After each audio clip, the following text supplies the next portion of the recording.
Assalamualaikum warahmatullahi wabarakatuh.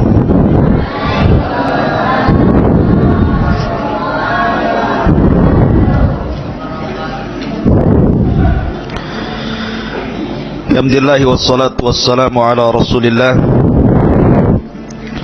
wa ala alihi wa sahbihi wa mawalah wa la hawla wa la quwwata illa billahi wa ba'd.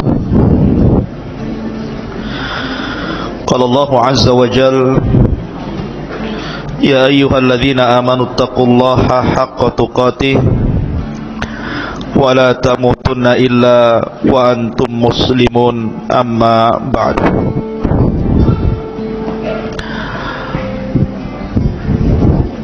Hadirin dan hadirat, santri, ikhwan dan akhwat yang dimuliakan Allah subhanahu wa ta'ala, alhamdulillah malam hari ini kembali kita bisa duduk di Masjid Jabal Uhud. Kalau biasa kita membahas tentang a'immatus salaf, ulama-ulama salaf, maka biar tidak bosan, maka malam ini kita akan membahas tentang qasasul anbiya, kisah-kisah para nabi. Dan nabi yang kita akan bicarakan di malam hari ini adalah nabi yang terakhir dari nabi-nabi Bani Israel. Kita tahu bahwa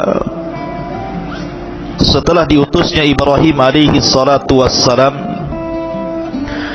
maka seluruh para nabi dan rasul kembali nasabnya kepada Ibrahim. Tidak ada satupun nabi dan rasul setelah Ibrahim kecuali nasabnya sampai kepada Ibrahim. Dan ada nabi-nabi Arab, kemudian juga ada nabi-nabi Bani Israel. Adapun nabi-nabi Arab dimulai daripada Nabi Allah Hud alaihi salatu wassalam, kemudian Nabi Allah Saleh alaihi salatu wassalam, kemudian Nabi Allah Shu'aib, dan ditutup dengan kenabian dan kerasulan Muhammad sallallahu alaihi wasallam. Adapun nabi-nabi Bani Israel, maka jumlahnya ada fitnah yang lebih besar dibandingkan fitnah ini. Khuruju Dajjal, keluarnya Dajjal. Tidak ada fitnah yang lebih besar dibandingkan khurujud Dajjal. Makanya Nabi SAW mengatakan, kalau seandainya aku hidup dan Dajjal dimunculkan juga hari ini, aku yang akan membunuhnya. Tetapi kalau seandainya Dajjal itu keluar sementara aku sudah mati, maka kalian akan menghadapi Dajjal masing-masing. Kullu nafsin dha'iqatul maut, maka setiap jiwa pasti mengalami kematian. Karena tidak ada yang bisa membunuh Dajjal kecuali seorang nabi. Maka Dajjal akan keluar sebagaimana sabda Nabi SAW, lan taqumas sa'atu hatta tarau qablaha 10 ayat. Tidak akan terjadi hari kiamat, kata Rasul, kecuali engkau melihat sebelumnya 10 tanda dari tanda-tanda kiamat besar. Kemudian Rasul menyebutkan yang pertama dukhan, munculnya asap tebal di langit. Yang kedua dabbah, binatang yang melata yang muncul dari perut bumi dan bisa bicara. Kemudian yang ketiga tulu'us syamsi min maghribiha, munculnya matahari dari arah barat. Kemudian yang keempat, kata Rasul, nuzulu Isa, turunnya Isa bin Maryam. Kemudian yang kelima, wa Ya'juj wa Ma'juj, keluarnya 2 kabilah besar, Ya'juj dan Ma'juj. Kemudian yang keenam, wa thalathatu khusuf, ada 3 gempa besar. Yang keenam gempa di arah timur, yang ketujuh gempa di arah barat, yang kedelapan gempa di Jazirah Arab. Kemudian kata Nabi SAW, dan yang terakhir, manusia akan digiring oleh api dari Adan menuju Syam. Disitulah tempat berkumpulnya manusia. Ma'asyiral muslimin, di sini Nabi SAW menyebutkan nuzul Isa. Isa akan turun. Untuk apa Isa turun itu? Kenapa Isa turun di akhir zaman setelah diutusnya Nabi SAW? Apakah Isa akan mendakwahkan syariat Injilnya kepada manusia? Tidak. Tugas Isa turun bukan itu. Kata Nabi SAW, "Walladzi nafsi biyadi, la yushikanna an yanzila fikum ibnu Maryam."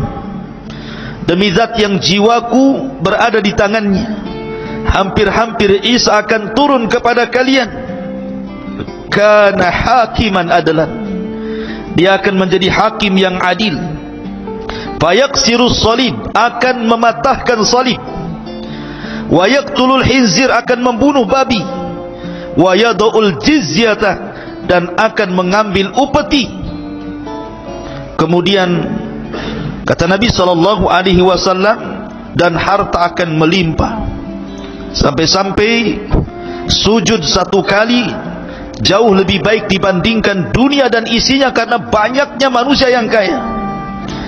Kemudian Abu Hurairah radhiyallahu anhu mengatakan, "In syi'tum, kalau kalian mau, bacalah ayat wa in min ahlil kitab illa la yu'minanna bihi qabla mautihi."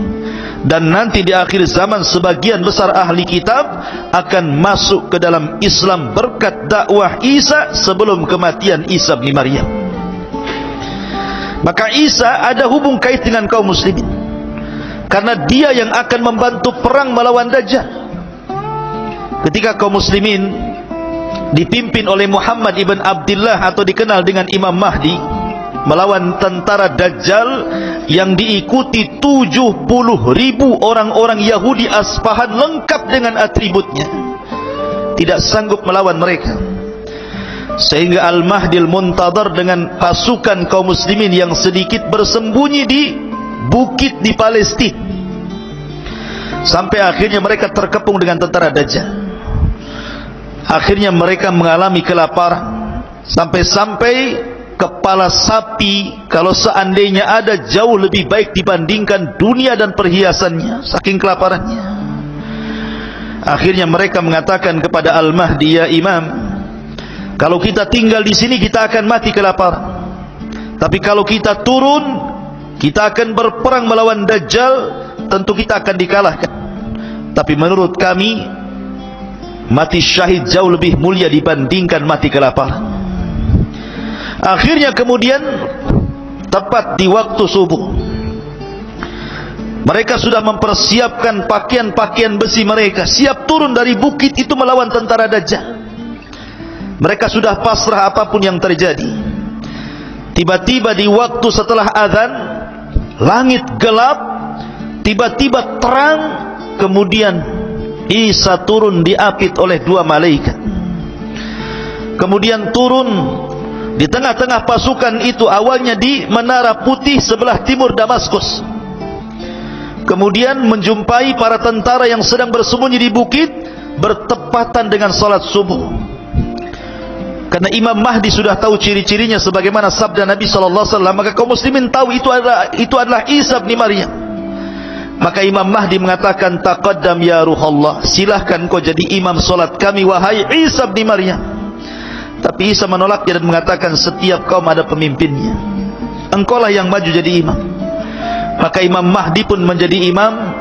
Kemudian Isa solat di belakang Imam Mahdi mengikuti syariat Rasul SAW. Selesai solat, maka Isa mempersiapkan pasukan dan siap memimpin mereka. Kemudian mengusap wajah-wajah mereka, kemudian memberitahu derajat mereka di sorga. Kemudian Isa memberikan 3 pilihan kepada mereka.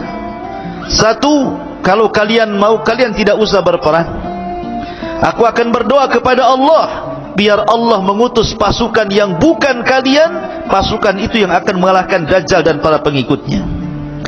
Yang kedua, kalian tidak usah berperang.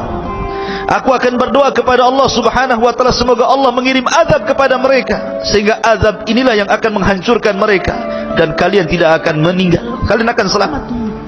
Dan yang ketiga, atau kalian siap perang, aku yang akan memimpin. Aku yang akan memimpin kalian, dan aku akan berdoa pasukan Dajjal tidak sanggup untuk mengangkat pedang mereka. Akhirnya kemudian mereka memilih yang ketiga. Maka turunlah pasukan kaum muslimin dipimpin dua manusia mulia, Al-Mahdil Muntadhar dan Isa bin Maryam, kemudian berperang habis-habisan melawan Dajjal. Ketika Dajjal melihat Isa, Dajjal pun lari karena tahu dia akan dibunuh oleh Isa. Lari ke barat, dikejar ke barat, lari ke timur, dikejar ke timur. Ketika Dajjal tidak ada tempat untuk berlari, tepat berada di tengah-tengah kota Israel. Disitulah kemudian Dajjal dibunuh di tangan Isa bin Maryam, ditebas kepalanya, kemudian kepalanya dilempar kepada pasukan orang-orang Yahudi. Ketakutanlah mereka. Ketika kemudian Dajjal meninggal dunia, kemudian orang-orang Yahudi ketakutan, maka mereka lari tunggang langgang bersembunyi di batu. Tiba-tiba batu bisa bicara, "Ya Muslim, Yahudi di belakang saya, bunuh dia." Sembunyi di pohon-pohon bisa bicara. Tidak ada satupun tempat persembunyian Yahudi kecuali bisa bicara, kecuali satu pohon yang sekarang sedang dilestarikan orang-orang Israel, namanya Gharqad. Tidak mau bicara dia. Makanya orang-orang Yahudi nanam Gharqad sampai hari ini. Pohon Gharqad, pohonnya orang-orang Yahudi, sejenis cemara begitu, tapi cemara bukan Gharqad, ya. Ma'asyiral muslimin, ikhwan akhwat yang dimuliakan Allah Azza wa Jal, maka ketika Dajjal meninggal, Isa bin Maryam memimpin kaum muslimin, berhukum dengan keadilan, mematahkan salib, membunuh babi, kemudian bumi kembali berkah sebagaimana permulaan ciptaannya. Sampai-sampai pohon delima, satu buah delima itu 10 orang bisa masuk ke dalam cangkangnya. Anda bisa bayangkan berapalah buah delima itu besarnya? Paling sekepal. Tapi di masa Isa bin Maryam, delima itu besar, sampai 10 orang bisa masuk ke dalam cangkangnya. Gimana isinya? Satu saja, satu butir antum sudah mencret. Besar, karena menunjukkan bahwa di zaman itu kembali disuburkan Allah Azza wa Jalla. Dari sini menunjukkan ada hubung kait antara Isa dengan kaum muslimin. Bahkan di zaman Nabi sallallahu alaihi wasallam, Muqawqis itu raja Mesir, agamanya Nasrani. Ketika Nabi sallallahu alaihi wasallam mengirim surat kepada raja-raja untuk ditawari masuk Islam, salah satunya adalah Muqawqis, raja Mesir. Ya, memang raja Mesir tidak masuk Islam, tidak sebagaimana Najasyi, tetapi dia menyambut baik surat itu. Kemudian sebagai balasannya diberikan hadiah Nabi sallallahu alaihi wasallam seorang budak namanya Maria Al-Qibtiyah. Dari Maria Al-Qibtiyah, hadiah dari Muqawqis raja Mesir inilah, maka Nabi sallallahu alaihi wasallam memiliki putra namanya Ibrahim. Ada hubungkan. Bahkan ketika Nabi sallallahu alaihi wasallam mengutus para sahabat untuk hijrah pertama ke Habasyah, Ethiopia, rajanya namanya Ashamah ibnu Afjur. Ashamah ibnu Afjur itu raja Ethiopia, atau digelar dengan Najasyi, dilindungi oleh orang-orang Najasyi, sehingga ketika orang-orang Quraisy itu berusaha mengembalikan mereka, ditolaknya. Dan belakangan setelah kemudian berdebat dengan Ja'far bin Abi Thalib, orang-orang musyrik, kemudian ditengah-tengahi oleh Najasyi, dibacakan ayat-ayat Al-Quran, belakangan Najasyi masuk Islam. Padahal kaumnya tidak ada yang masuk Islam. Makanya ketika wafat Najasyi, Nabi sallallahu alaihi wasallam mensalat gaibkan beliau. Bahkan di zaman itu orang-orang Najran, Yaman, banyak yang beragama Nasrani, berbondong-bondong datang kepada Rasul, berdebat soal kenasranian, kemudian belakangan mereka masuk Islam. Jadi ada hubung kait antara kita dengan Isa dan juga umatnya Nasrani. Ma'asyiral muslimin yang dimuliakan Allah Azza wa Jalla, makanya wajar kalau Al-Quran itu secara komplit menjelaskan sejarah Isa sejak lahirnya, ibunya, siapa yang mengkafilnya, sampai di waktu dewasanya, sampai diangkatnya, betul-betul dijelaskan secara detail dalam Al-Quran, menunjukkan bahwa kita mengakui Isa bin Maryam, dia adalah agama bagi orang Nasrani, nabi bagi orang Nasrani, sebagaimana kita mengakui Musa adalah nabi bagi agama Yahudi. Tapi mereka tidak pernah mengakui nabi kita. Jahatnya mereka tidak pernah mengakui nabi kita. Makanya ketika Imam Al-Baqillani rahimahullahu ta'ala berdebat dengan seorang Nasrani dan mengatakan, kata Nasrani ini, ya Baqillani, kenapa agamamu fanatik sekali? Kata Imam Baqillani, kenapa emang? Kalian melarang menikahkan putri-putri kalian dengan kami orang Nasrani dan juga orang-orang Yahudi, sementara kalian membolehkan menikahkan laki-laki kalian dengan putri-putri kami. Kata Imam Baqillani, karena kami umat Islam bagi kalian dan mengaksa kepada Yahudi, tapi kalian Muhammad sallallahu alaihi wasallam kepada masuk pada kisah. Siapa dia? Kita awali kisah ini. Di dalam Al-Quranul Karim ada satu surat namanya Al-Fatihah. Al-Imran itu keluarga Imran. Penamaan Al-Imran itu, pertama Allah Subhanahu wa taala berfirman, wa idh qalat imra'atu Imran, dan ketika berkata istrinya Imran. Al-Imran 30. Yang ketiga, Allah astafa Adam. Pertama dalam surah Al-Imran 35 dan Al-Imran 3 beradik, bab dan Maryam, kakek daripada Isa bin Maryam. Ma'asyiral muslimin yang dimuliakan Allah Azza wa Jalla, baik, kita mulai kisah Bani Israel. Bani Israel itu terpecah menjadi dua kelompok di zaman itu. Ada Bani Israel yang saleh, taat dengan Allah, beribadah kepada Allah, mentauhidkan Allah, suci. Maka di situ yang memakmurkan Baitul Maqdis, itu pusat peribadatan orang-orang Nasrani. Disitulah Baitul Maqdis sang Imran. Keluarga Imran, ma'asyiral muslimin, Mansha Imran ibn Mansha ibn Daud, artinya masih keturunan ya. Hannah bintu Faqud.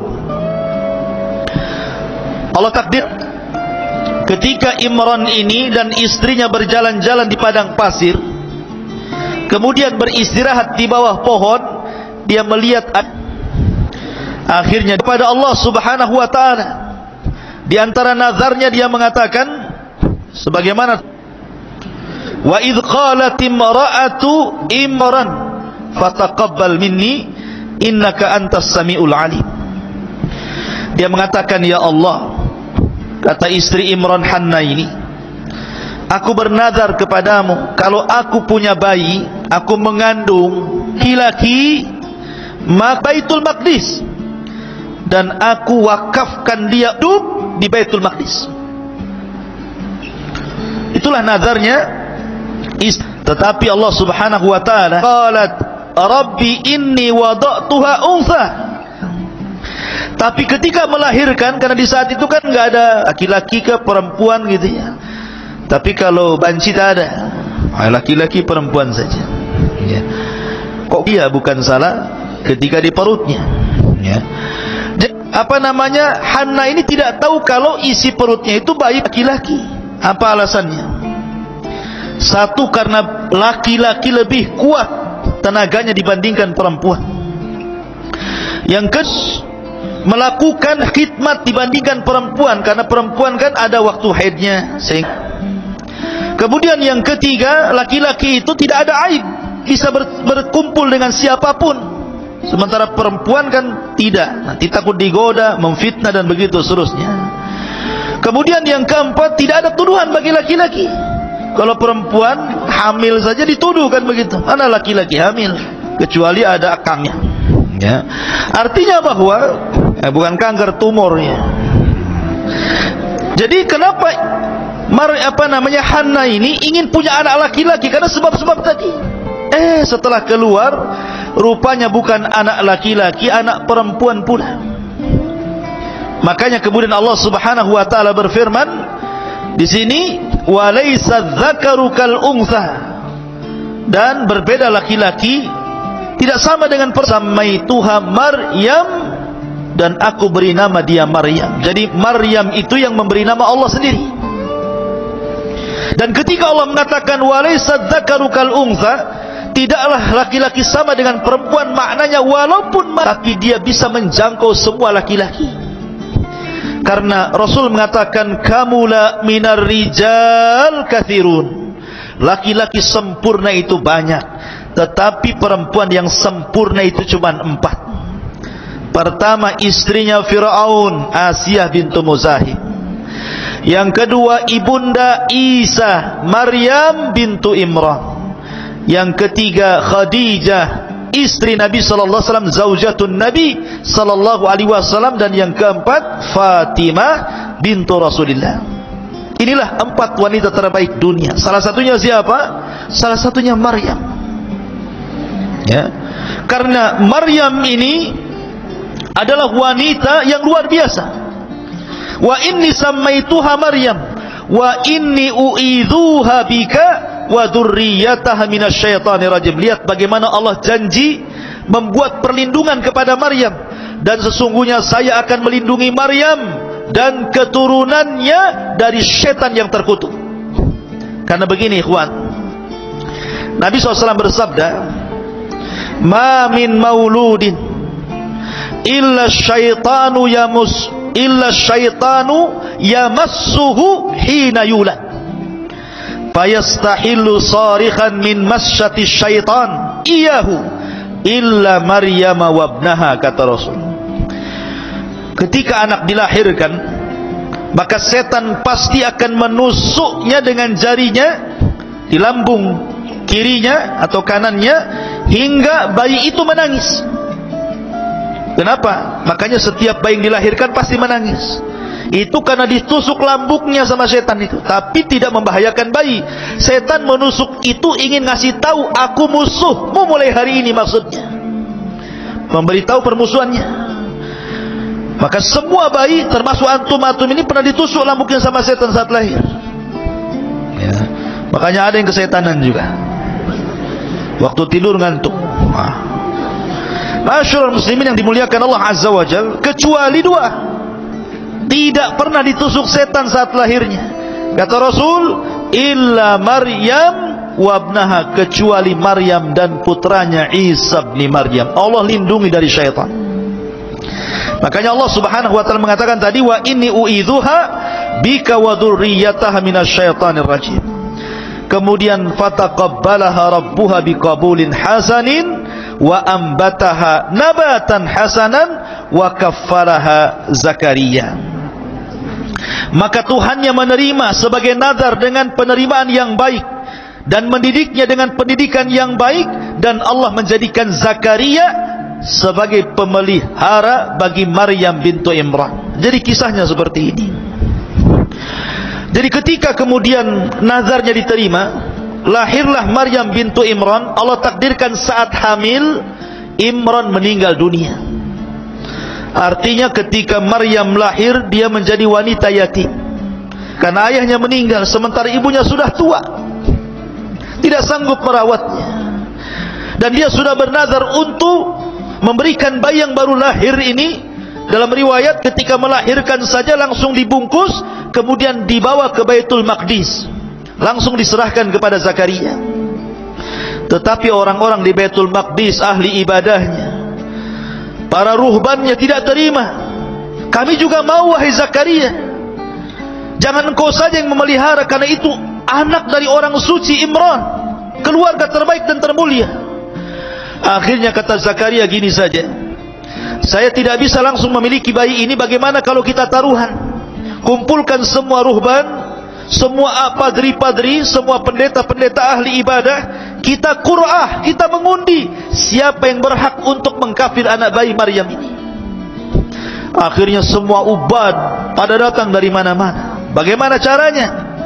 Kata Zakaria, cara undian kita sepakati, masing-masing kalian bawa pena, bawa pulpen, bawa patlot, ya. Kemudian masing-masing kalian berdiri di tepi sungai yang deras.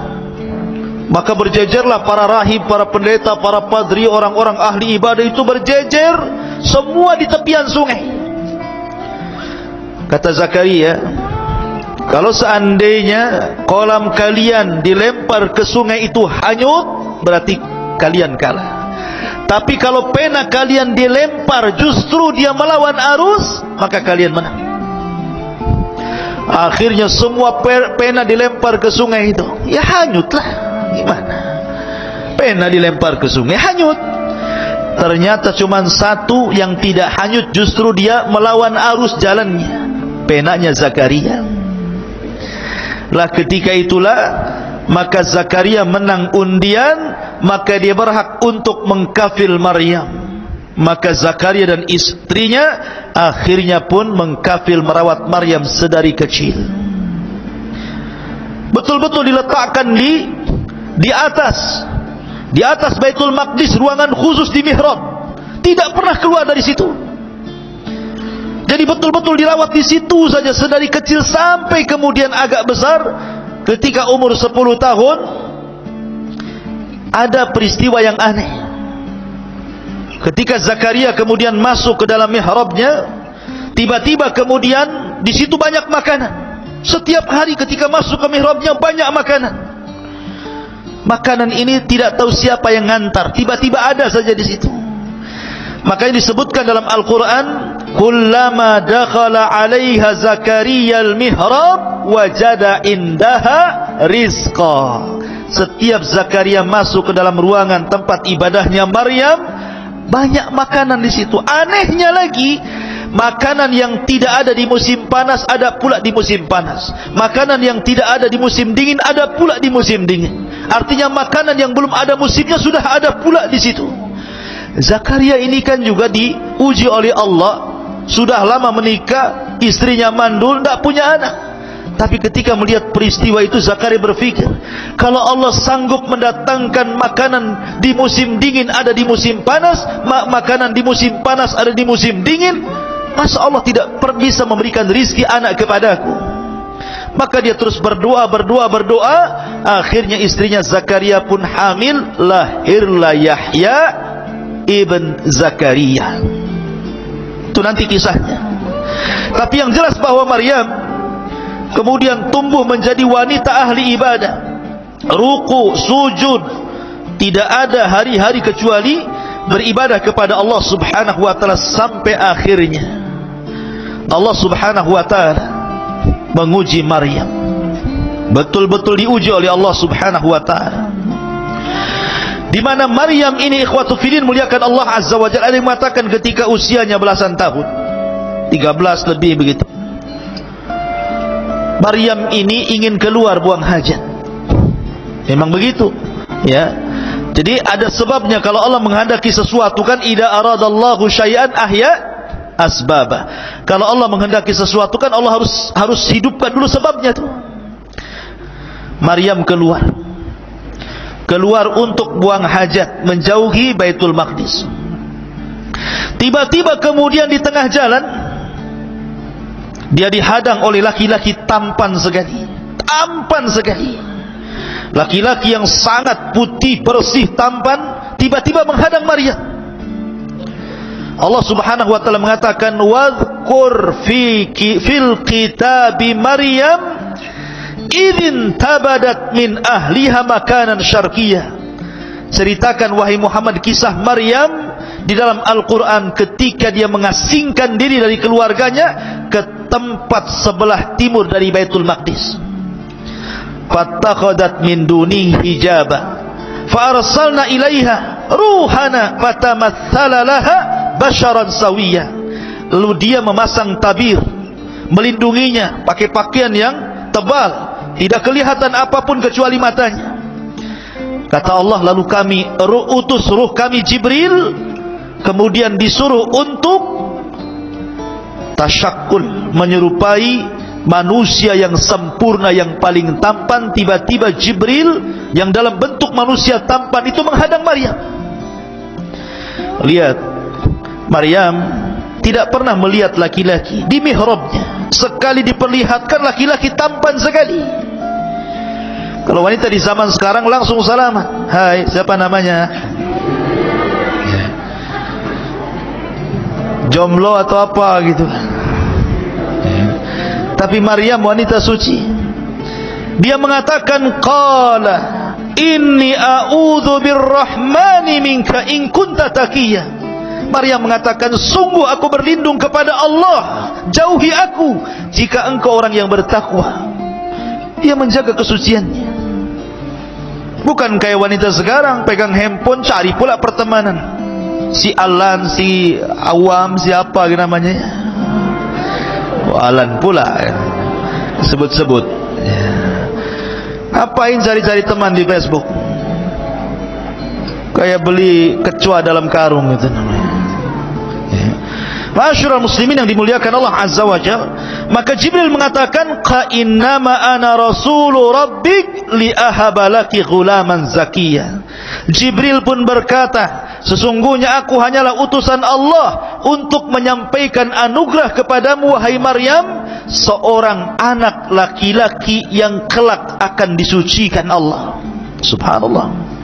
Ada yang mengatakan Isa bin Maryam ini memiliki beberapa nama. Ada yang mengatakan Isa, ada yang mengatakan kalimah, ada yang mengatakan Ruhul Qudus itu ya. Ada yang mengatakan Al-Masih. Jadi Isa itu punya 4 nama. Isa, kalimah, Al-Masih, Ruh. Itu nama Isa. Kenapa disebut kalimah? Kenapa disebut Al-Masih? Kenapa disebut Ruh? Karena kalimat itu Isa diciptakan sama dengan Adam, kun fayakun. Kalimat kun fayakun, jadi maka jadilah. Karena proses manusia itu ada yang diciptakan Allah tanpa ayah dan bapa, Adam alaihi salatu wassalam. Ada yang diciptakan tanpa ibu, Hawa. Ada yang diciptakan tanpa bapa, Isa bin Maryam. Ada yang diciptakan ada ibu bapa, antum semua ini ada ibu bapaknya. Jadi proses manusia ada 4 kan? Dan Allah katakan, inna masala Isa kamathali Adam. Permisalan Isa itu sama dengan Adam. Kalau Isa dikatakan dengan sebab dia tidak punya bapa kemudian dituhankan, Adam lebih hebat lagi, tidak punya bapa, enggak punya ibu, kenapa pula tidak dituhankan? Harusnya lebih dituhankan. Hawa hebat lagi, tidak ada ibu, diambil dari tulang rusuk Adam, harusnya lebih dituhankan. Maka Isa bukan Tuhan, sama dengan Adam, sama dengan Hawa ya. Jibril meniupkan ruh ke jaibnya, ke pesaknya Maryam. Kemudian ruh itu mengalir sampai masuk di kemaluan Maryam, kemudian jadi anak. Kun fayakun, jadi maka jadilah. Ada yang mengatakan, kata Ibnu Abbas radhiyallahu anhuma, bahwa kata Ibnu Abbas, kehamilan Maryam itu fi sa'atin wahidah, 1 jam saja sudah besar perutnya. Kayak dipompa bagai balon tuh, langsung besar. 1 jam saja sudah jadi anak tuh. Itu kata Ibnu Abbas. Ada riwayat yang seperti itu. Ada yang mengatakan Isa dalam kandungan Maryam itu 9 ashur, seperti pendapat Ibnu Katsir rahimahullahu taala, ya 9 bulan sama dengan bayi-bayi yang lainnya. Ada yang mengatakan 8 ashur, 8 bulan. Ada yang mengatakan 6 ashur, 6 bulan. Jadi ada yang mengatakan 1 jam, ada yang mengatakan 9 bulan, ada yang mengatakan 8 bulan, ada yang mengatakan 6 bulan, dan ada yang mengatakan 1 jam saja. Tetapi Ibnu Katsir merojehkan Maryam sama dengan wanita-wanita yang lainnya 9 bulan mengandung Isa bin Maryam. Ketika dia mengandung, ikhwan, tentu seorang wanita berpikir dia tidak pernah berhubungan dengan laki-laki, disentuh pun tidak, tiba-tiba hamil. Apa yang akan dikatakan kepada manusia, ini bayinya siapa? Tentu orang-orang yang akan mengatakan Maryam berzina. Sama dengan wanita di zaman sekarang ingin seperti Maryam. punya anak gak jelas bapaknya. Ya. Jadi Maryam mengatakan, dia mengatakan, qalat anna yakunu li ghulamun wa lam yamsasni bashar wa lam aku baghiyah. Maryam berkata, bagaimana mungkin aku mempunyai anak laki padahal tidak pernah laki-laki menyentuhku dan aku bukan seorang pezina. Maka Allah katakan, qala kadzalika qala rabbuk huwa 'alayya hayyin wa linaj'alahu ayatan linnas wa rahmatan minna wa kana amran maqdiya. Maka Jibril memberitahu, demikianlah Tuhanmu berfirman, hal itu mudah bagiku, dan agar kami menjadikannya suatu tanda kebesaran Allah bagi manusia dan sebagai rahmat dari kami, dan hal itu adalah sesuatu urusan yang sudah diputuskan. Memang begitu takdirnya wahai Maryam, memang takdirnya seperti itu, harus hamil. Fahamalathu fantabadat bihi makanan qasiyya. Maka Maryam pun mengandung, lalu dia mengasingkan diri dengan kandungannya ke tempat yang sangat jauh. Maryam pun bersembunyi. Tapi ketika kemudian Maryam ini sudah membesar kandungannya, dia curhat kepada saudarinya, saudari daripada Maryam, istri daripada Zakaria alaihi salatu wassalam. Dia mengatakan pada istrinya Nabi Allah Zakaria, bagaimana mungkin aku bisa hamil? Bagaimana mungkin aku bisa hamil? Sementara tidak ada satupun laki-laki yang menyentuhku. Maka kata istrinya Zakaria, masih saudarinya Maryam, dia mengatakan, inni ara ma fi batni yasjudu lima fi batni. Wahai Maryam, sama-sama hamil. Dia lahir nanti Yahya, sementara Maryam lahir Isa. Kata istrinya Zakaria, sesungguhnya bayi yang ada di perutku sujud kepada bayi yang ada di perutmu, katanya. Ini ta'zim. Di zaman dulu boleh sujud seperti ta'zim, tapi syariat Islam tidak boleh. Sampai-sampai akhirnya ada orang soleh, sangat soleh, namanya Yusuf An-Najjar. Itu orang soleh yang hidup di Baitul Maqdis. Dia mikir bagaimana Maryam bisa hamil.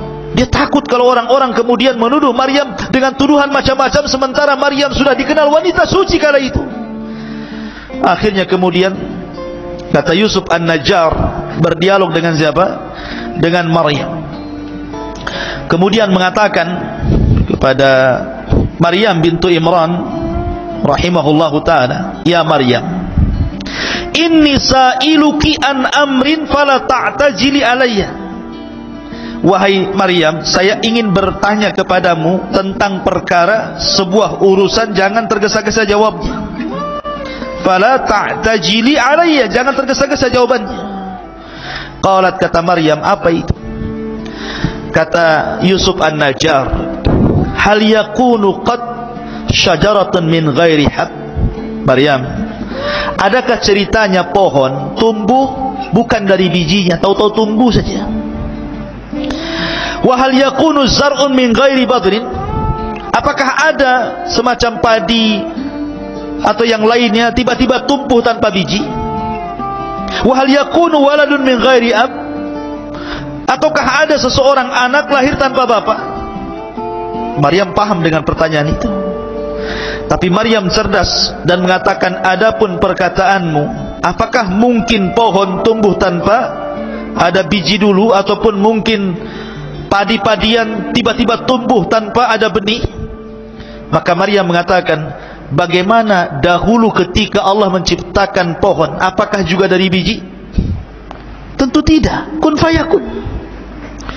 Adapun kemudian kalau seandainya kau mengatakan adakah anak kemudian lahir tanpa ayah, ya, Adam alaihi salatu wassalam lahir tanpa ayah, bahkan tanpa ibu.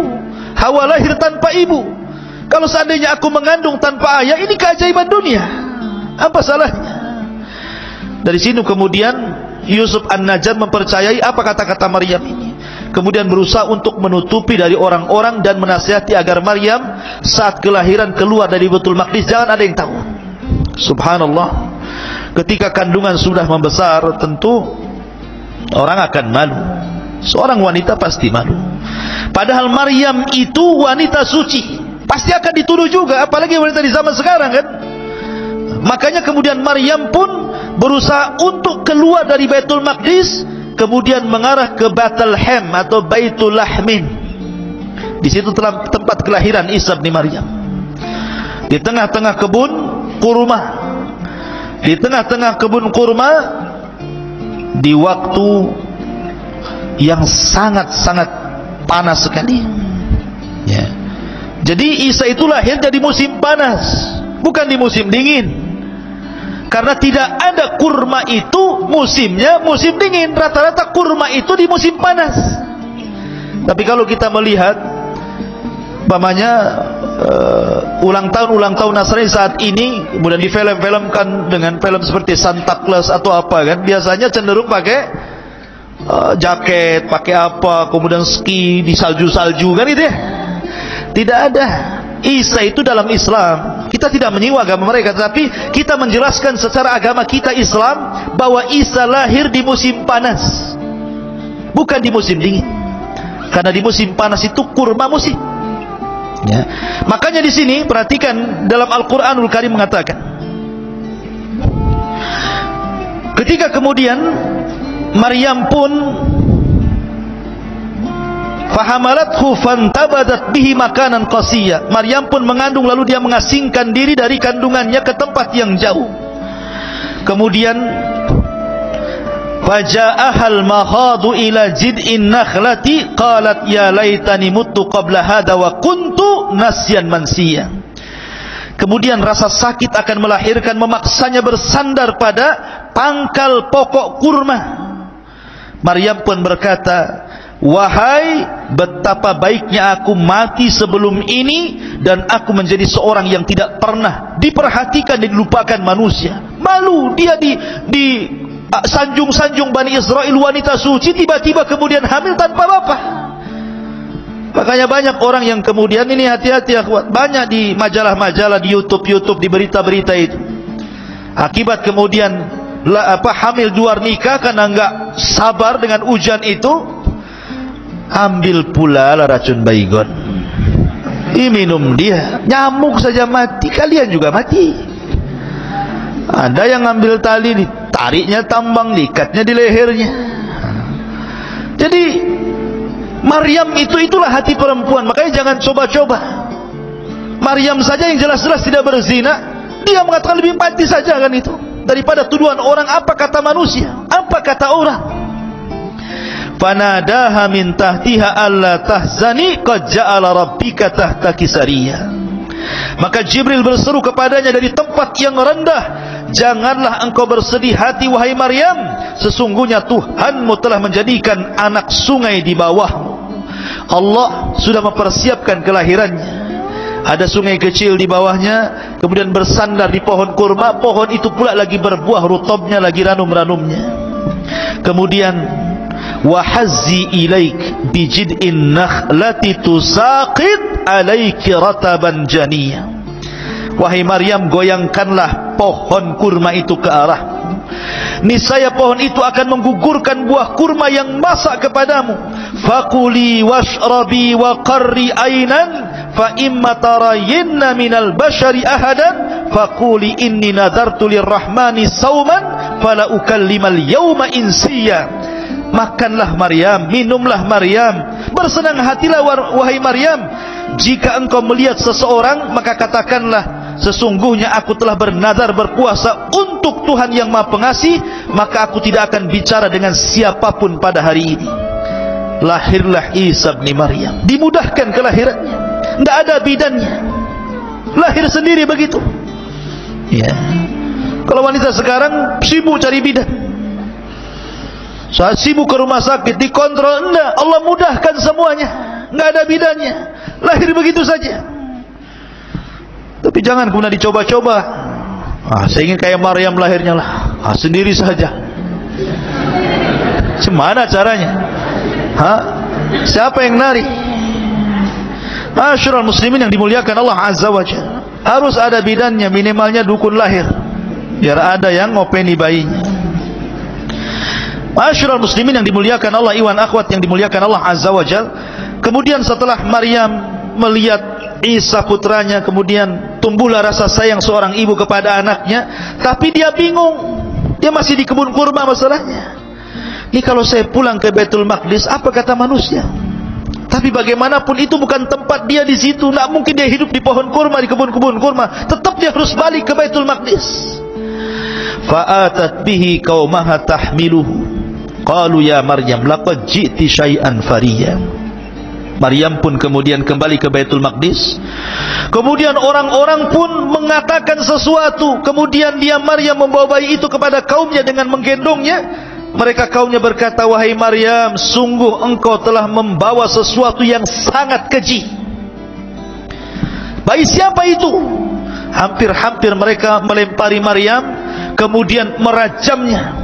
Tapi Maryam sudah dibimbing oleh Allah, jangan bicara.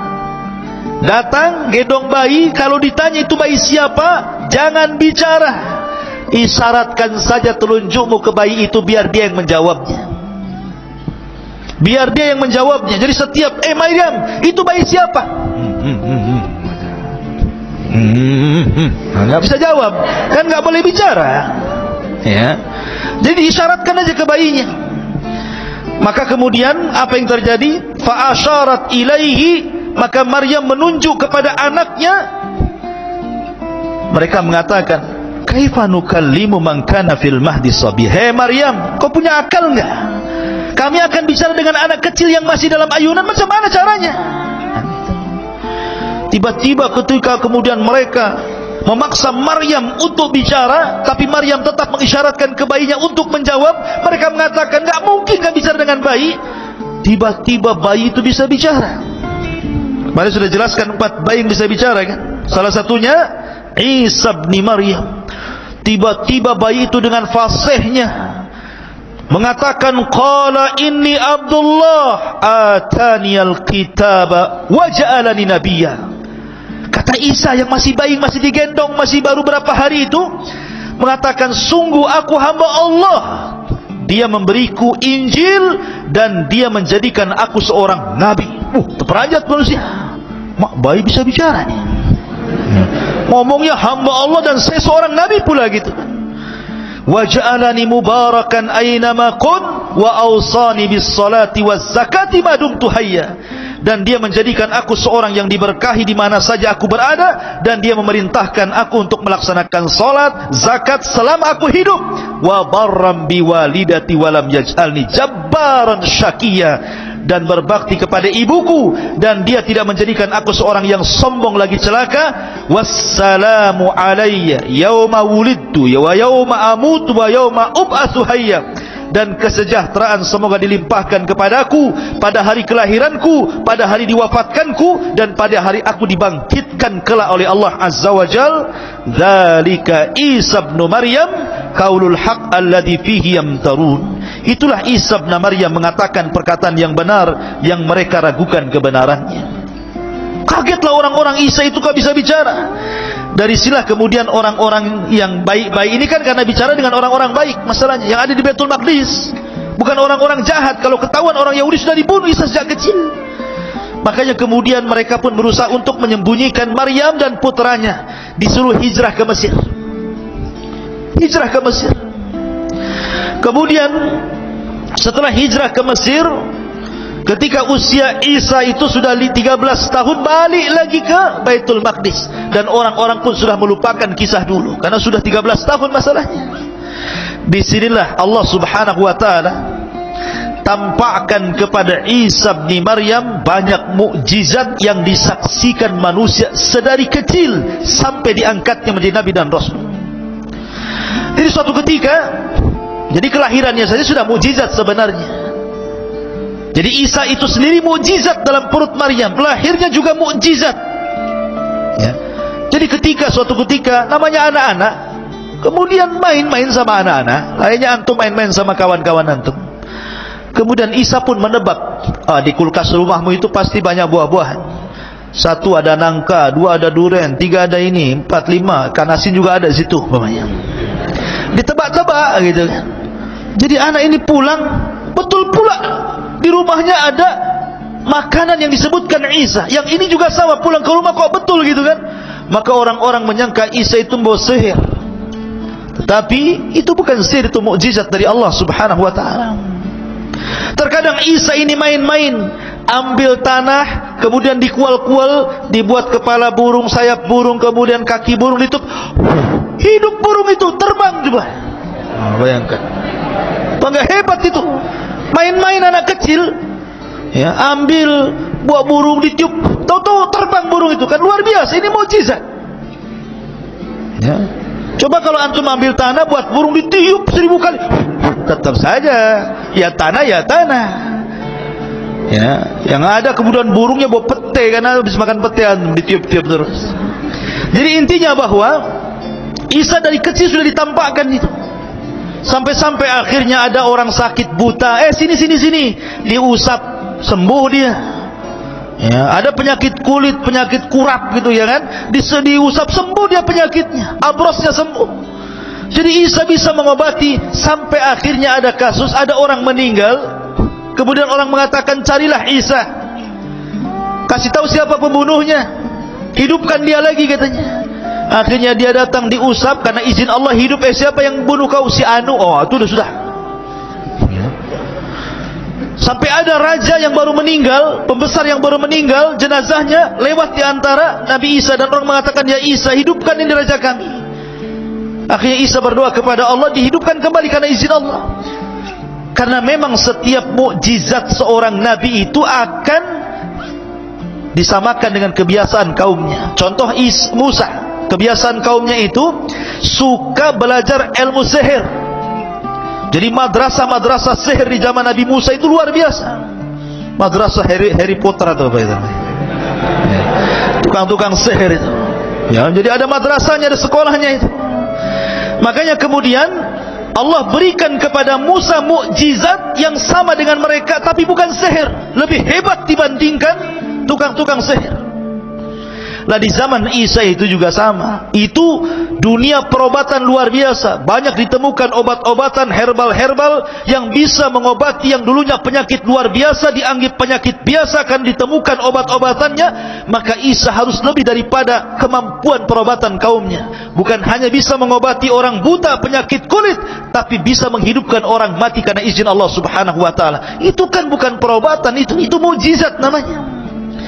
Tetapi ikhwatu fiddin yang dimuliakan Allah Azza wa Jalla, tetap saja jangankan Bani Israel yang kufur, yang melawan dan menentang dakwah Nabi Isa bin Maryam, orang-orang Hawariyun, qala man ansari ila Allah, qala al-hawariyuna nahnu ansarullah. Orang-orang Hawariyun itu jumlahnya 12 orang.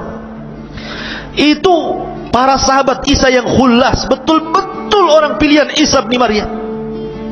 Sama dengan Rasul mengatakan ketika bersabda tentang Zubair bin Awwam, sesungguhnya hawari umat ini adalah Zubair bin Awwam, kata Rasul. Rasul punya hawariyun sebagaimana Isa juga punya hawariyun. Rasul punya sahabat-sahabat pilihan seperti 10 orang yang dijanjikan masuk surga, al-asyaratul mubasyiruna bil jannah.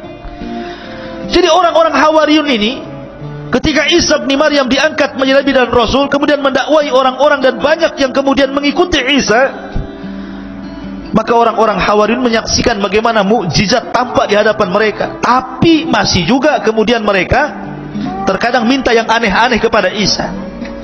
Sampai suatu ketika difirmankan oleh Allah, wa id auhaitu ilal hawariyin, ketika kami wahyukan kepada hawariyin.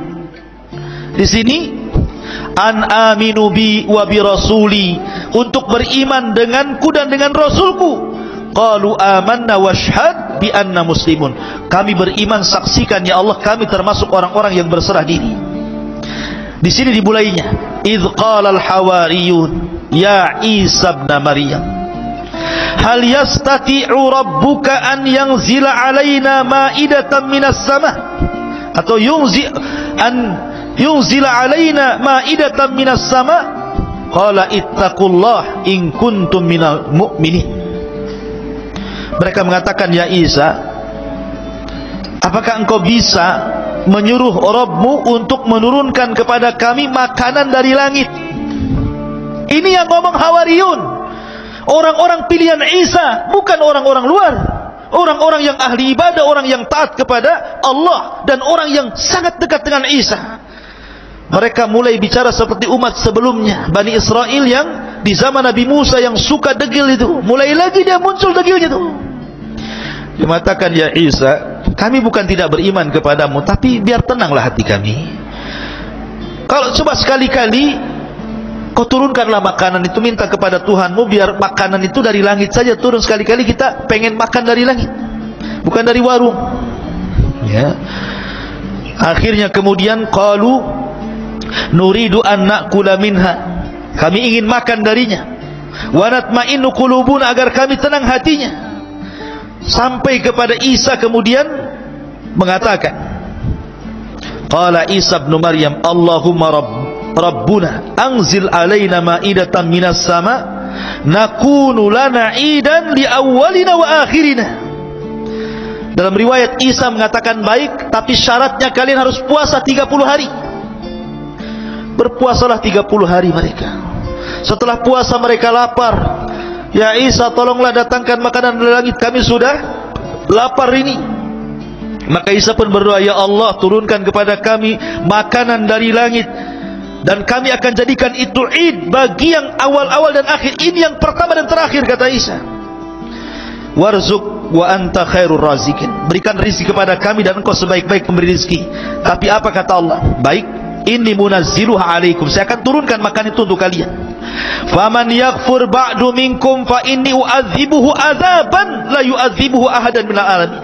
Nanti siapapun yang kufur setelah ini, ku azab dia dengan azab yang tidak pernah dirasakan siapapun di alam semesta ini. Ketika mendengar itu ketakutan tuh Bani Israel. Tapi kadang mereka sudah minta dan akan dikabulkan.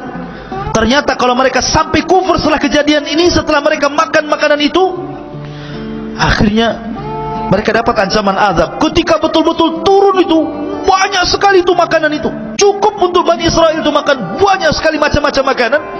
Orang-orang Hawariyun yang meminta justru ketakutan makan. Kemudian melihat saja dari jauh, sampai akhirnya datanglah manusia fuqara wal masakin dari mana-mana, akhirnya menyerbu makanan itu. Kemudian barulah mereka ikut makan. Subhanallah, setelah makan, rupanya makanan itu obat. Yang stroke jadi waras, yang asam urat hilang asam uratnya, yang kolesterol hilang kolesterolnya, yang pincang jadi tegak jalannya. Pokoknya jadi obat semuanya. Ya, kalau yang bodoh ya tetap bodoh lah, harus belajar. Takkan makan jadi pintar, ya kan? Kalau bodoh-bodoh saja, kecuali belajar. Ya. Asyura muslimin yang dimuliakan Allah Azza wa Jal. Akhirnya kemudian setelah kejadian itu mereka tidak minta lagi. Peristiwa-peristiwa seperti ini timbullah hasad kepada orang-orang Romawi, karena ketika itu Palestina dikuasai oleh Romawi, oleh orang-orang Romawi. Dilaporkanlah kepada sang raja Romawi bahwa ada orang yang semakin hari semakin banyak pengikutnya, dikhawatirkan lama-lama banyak pengikutnya dan akan menumbangkan anda wahai sang raja. Wah, dikompor-kompori. Akhirnya sang raja pun emosi. Siapkan pasukan, tangkap orang itu yang buat gaduh itu, tangkap, maksudnya Isa bin Maryam. Maka dikirimlah banyak pasukan mencari Isa. Isa pun bersembunyi bersama 12 orang Hawariyun. Ada yang mengatakan bahwa yang membocorkan tempat persembunyian adalah salah satu dari Hawariyun itu sendiri. Lihat, luar biasa. Akhirnya kemudian ketika Isa sudah merasakan, Jibril sudah tahu bahwa tentara sudah tahu tempat persembunyiannya, mereka tidak mungkin bisa lari dari situ dan pasti akan dibunuh. Isa pun berpesan kepada Hawariyunnya. Apa pesan Isa bin Maryam? Kata Isa kepada Hawariyunnya, wahai Hawariyun, man arada minkum an yakuna aqrabu minni fil jannah yulqa alaihi syabahi wa yujadu makani wa yu'khadu makani fayuqtal fayakunu rafiki fil jannah. Kata Isa, siapa di antara kalian yang ingin kedudukannya dekat denganku di sorga, maka Allah akan samakan wajahnya dengan wajahku, maka dia akan menduduki tempatku, kemudian akan dibunuh, maka dia akan menjadi temanku di sorga. Siapa di antara kalian? Tidak ada yang mau, karena jelas mau dibunuh masalahnya. 12 orang ini. Tiba-tiba yang paling kecil usianya bangkit, saya wahai Isa, katanya. Isa nggak mau yang paling kecil, diulang lagi kalimat itu. Tetap dia lagi. Baik, karena kau sudah memilih hal itu, maka aku akan berdoa kepada Allah, wajahmu agar mirip dengan wajahku. Maka Allah Isa pun mengusap wajahnya dengan izin Allah, miriplah wajahnya. Maka sebelum Isa naik ke langit, ditidurkan dan diangkat ke langit, maka Isa berpesan kepada yang masih setia itu, berdakwalah kau ke masing-masing daerah. Jangan satu daerah berpencar kemana-mana. Dakwahkan ajaranku kepada mereka. Tauhidkan manusia. Sembahlah Allah. Jangan menyekutukan Allah macam-macam. Maka ketika kemudian orang-orang yang disuruh satu persatu lari, Isa tinggal sendiri dan orang yang diserupakan tadi, maka Isa pun Allah tidurkan. Setelah itu Allah Subhanahu wa ta'ala angkat ke langit.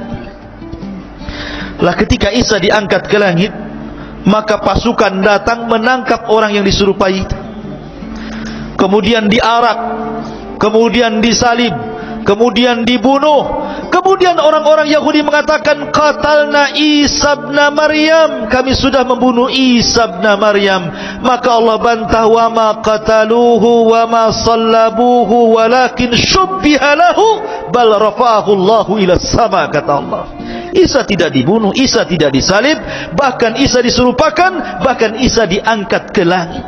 Dan nanti akan turun di akhir zaman untuk membunuh Dajjal, mematahkan salib, membunuh babi, berhukum dengan hukum keadilan, dan akan membalikan keberkahan di alam semesta sampai akhirnya Allah wafatkan Isa bin Maryam di akhir zaman. Ketika Isa diangkat ke langit, ibunya bersedih. Ibunya tahu ini anaknya Maryam, ini bersedih. Bagaimana mungkin anakku disiksa dan disalib? Karena dia tidak tahu kalau Isa itu diangkat. Dia sangka bahwa itu adalah ibn Maryam. Maryam pun menangis sepanjang malam. Akhirnya Allah Subhanahu wa ta'ala memberitahu Maryam bahwa putranya diangkat ke langit dan kondisinya baik-baik. Dari situ akhirnya barulah kemudian Maryam bintu Imran meninggal dunia. Ada yang mengatakan kalau versi mereka, versi orang-orang di luar Islam, bahwa Maryam pun diangkat setelah meninggal, diangkat ruh dan jasadnya ke langit. Tetapi pendapat yang kuat, sebagaimana disebutkan dalam tafsir ataupun dalam Al-Bidayah wan Nihayah, ada yang mengatakan bahwa Maryam bintu Imran dikubur di Palestina, dan ada yang mengatakan di pohon Zaid, ya, di Madinah Al-Quds. Maryam dikuburkan di situ. Tapi Isa bin Maryam tidak diwafatkan, tapi diangkat ke langit. Dan ini akidah Al-Quran, dan akan diturunkan di akhir zaman, dan kelak meninggal setelah membunuh Dajjal. Dan dia satu di antara tanda-tanda alamat kiamat yang besar. Inilah di antara kisah Isa ibnu Maryam. Masuk ke soalan. Baik.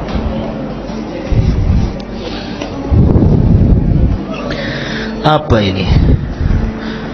Siapa yang ngantar ini? Masya Allah. Oh, hari ini hadiahnya soun. Antum sudah kenyang ya? Taib. Hadiahnya apa lagi nih? Wah, bagi antum yang giginya kuning, ada hadiahnya, Pepsodent. Apa lagi ini? Banyak kali hadiahnya.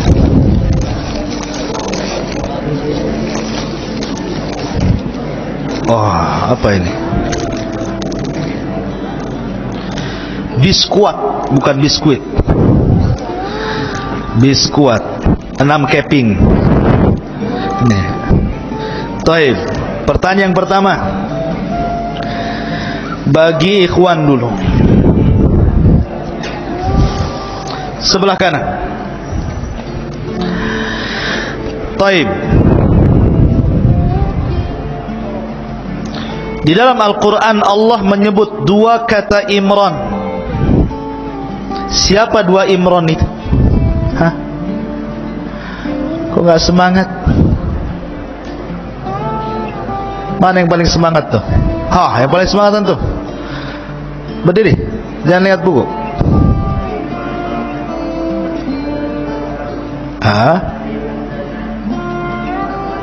Ahsan, ayahanda Maryam bintu Imran. Dapat episode. Baik. Jangan lupa menyikat. Baik. Pertanyaan yang kedua, sebelah kiri.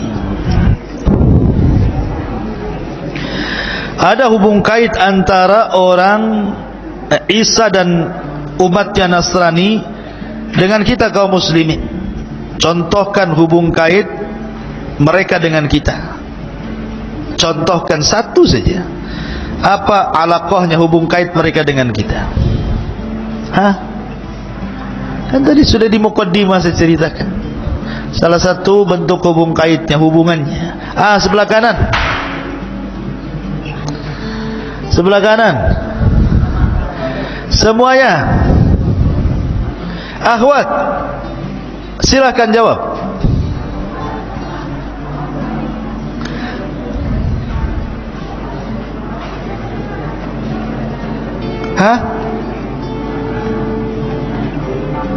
Coba diam, Ikhwan. Siapa yang jawab?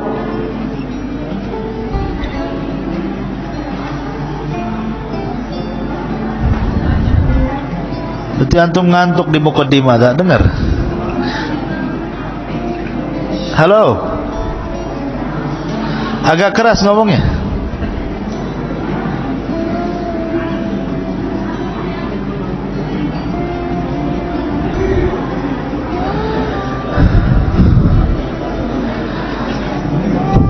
Udah dijawab belum tuh?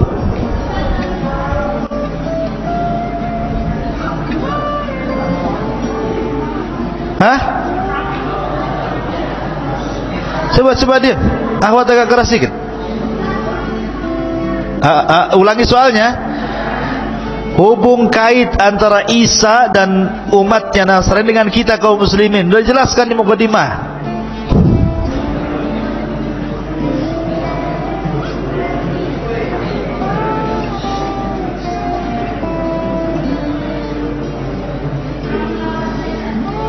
Gimana?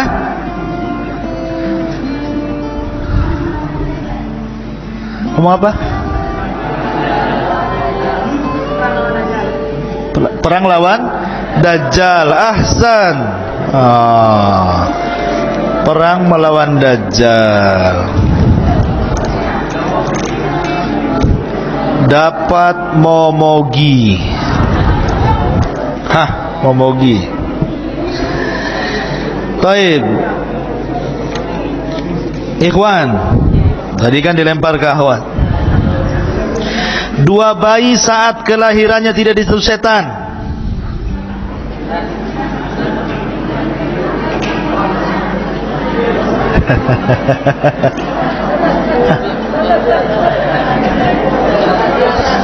Diam.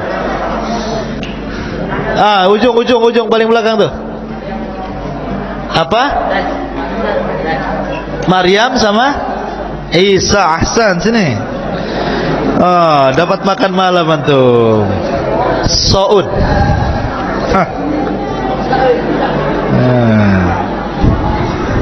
Diam. Akhwat, siapa yang mengasuh Maryam? Akhwat. Apa ini rebutan?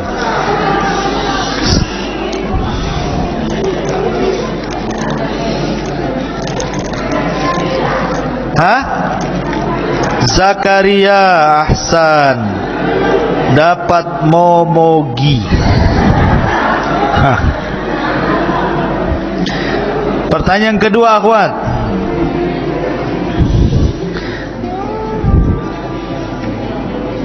Ketika Zakaria mengasuh Maryam tidak langsung, tetapi ada undian. Bagaimana bentuk undiannya? Akhwat, dapat Pepsodent.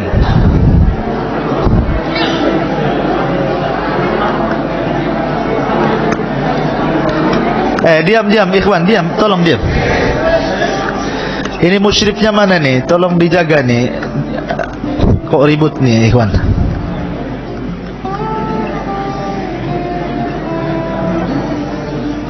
Hah? Ngomong apa itu? Lempar sendok?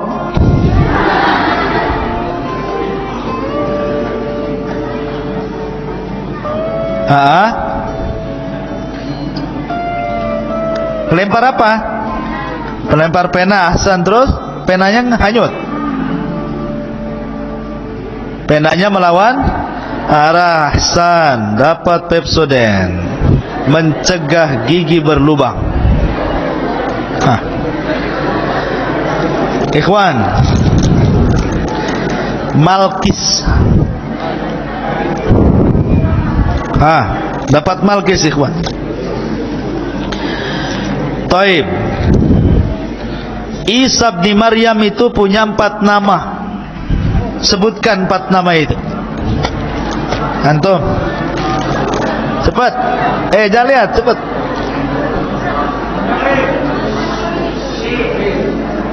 Ahsan. Fadhal. Malkis.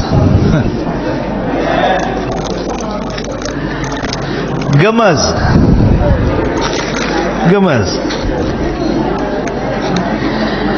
Taib ikhwan. Apa lagi nih? Berapa jumlah Hawariyun sebelah sini? Nah, antum 12, ahsan. Dapat gemes. Akhwat, dengarkan akhwat. Isa turun di akhir zaman di mana? Isa turun di akhir zaman di mana?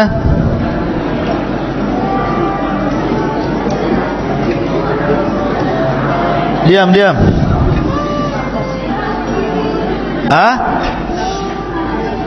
Di Kediri?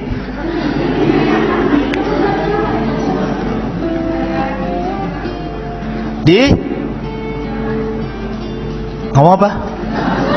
Damaskus. Di apa? Di Damaskus kan luas. Di Menara Putih, ahsan. Dapat apa? Dapat Soun. Ingat, yang jawab Menara Putih dapat Soun. Siapa putra Zakaria? Sebelah sini, ikhwan. Antum. Yahya ibn Zakaria. Malkis. Antum dapat Malkis. Fadhal. Sebelah sini, sebutkan 4 alamat kiamat besar. Antum, buat.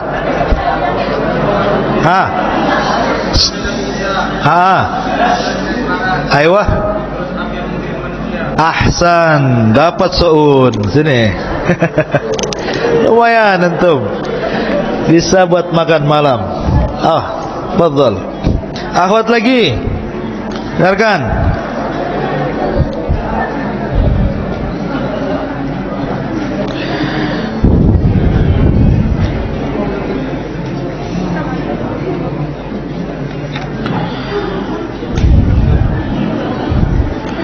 Maryam melahirkan di musim apa?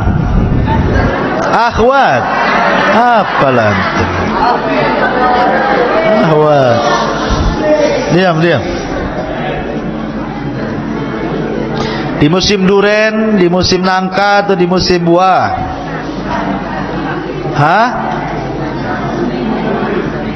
Siapa yang jawab? Musim panas, ahsan. Dapat better. Vanilla cream. Pokoknya better. Akhwat, satu lagi. Siapa hawarinya umat Islam? Setiap umat itu punya hawari. Siapa hawarinya umat Islam kata Rasul?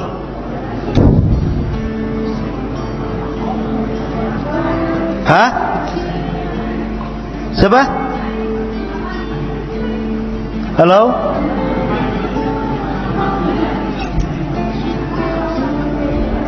Hitung sampai 5, 4, 5, 3, 1. Zubair bin Awam. Ahsan. Dapat Pepsodent. Ikhwan, dengarkan ikhwan. Sebutkan 4 mukjizat Nabi Isa. Ayo, bingung, ayo. Antum peci hitam tuh, kolam suah. 1, 2,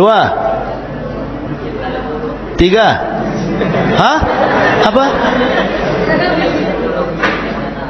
Ludahi burung? Ya. 4. 5. Tadi meninggal lagi, ada 2 ya. Diulang. 1. Diam. Ayo cepet.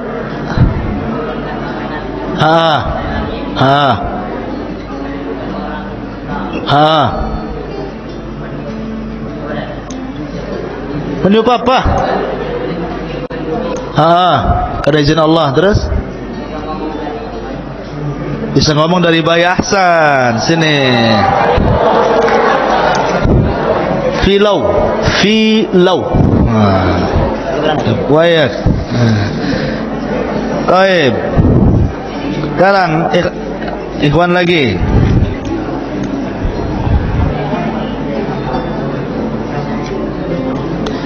Imran nasabnya sampai ke Nabi siapa?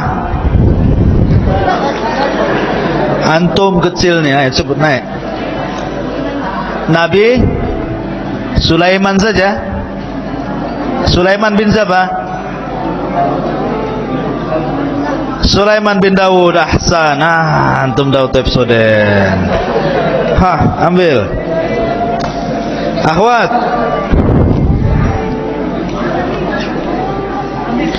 sebutkan 4 nabi Arab.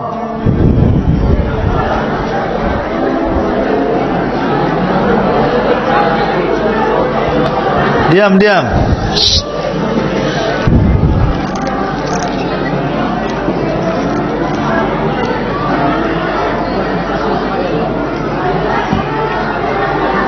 Satu aja yang jawab. Kenapa jadi pasar pula? Siapa? Perwakilan. 1, 2, 3. Urut dari atas, jangan ngacak. 1 Hud, 2 Saleh, 3 Syuaib, 4 siapa? Nabi Muhammad SAW. Thaib. Ahsan. Sepik. Dapat sepik mie goreng rasa sambal balado.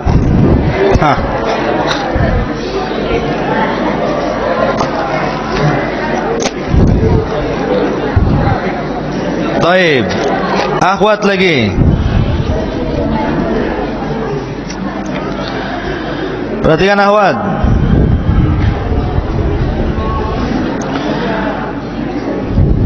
Nabi Zakaria tadi sudah.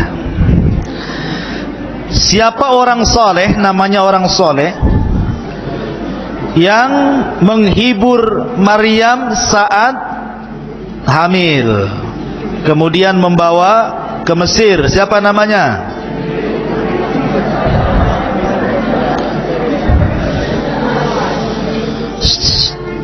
Yusuf An-Najjar. Ahsan. Dapat momogi. Ikhwan,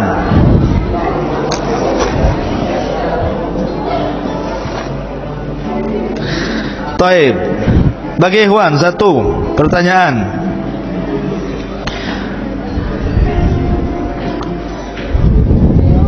Ntar dulu, cari yang mudah. Siapa manusia yang merupakan keajaiban dunia dan apa alasannya? Manusia dan keajaiban dunia. Siapa dia? Kenapa alasannya? Antum, cepat naik. Ahsan. Terus?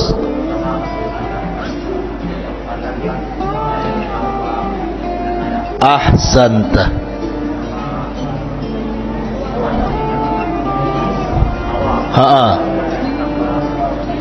Ayo, kalau antum lahir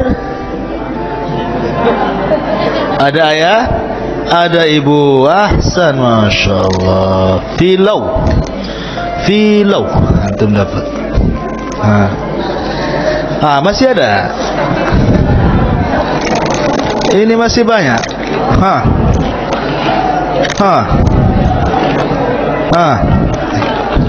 Wih, makan malam antum.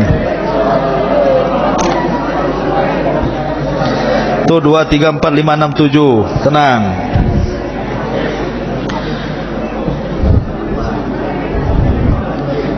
Setiap nabi berasal dari nasabnya nabi ini setelah diutusnya. Siapa nabi ini tuh? Antum? Nabi Ibrahim. Ahsan, dapatlah antum makan malam. Siapa nabi yang terakhir dari nabi Bani Israel? Cepat. Nabi Isa bin Maryam. Cepet-cepetan aja kita. Akhwat, siapa nabi yang terakhir dari umat Islam?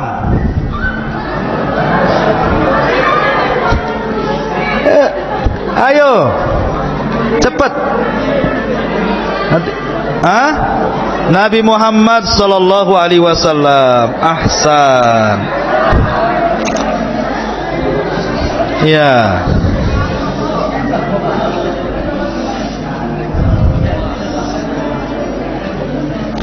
Kalau di zaman Nabi SAW, di zaman Nabi Isa ada 12 Hawariyun. Di dalam Islam itu ada al-asyaratul mubassiruna bil jannah. Sebutkan siapa al-asyaratul mubassiruna bil jannah itu, 4 saja. Akhwat, 10 sahabat yang dijadikan masuk surga, 4 sajalah. Ayo, Abu Bakar, Umar, Utsman, Ali, itu para rasyidin. Oke, dapat soun.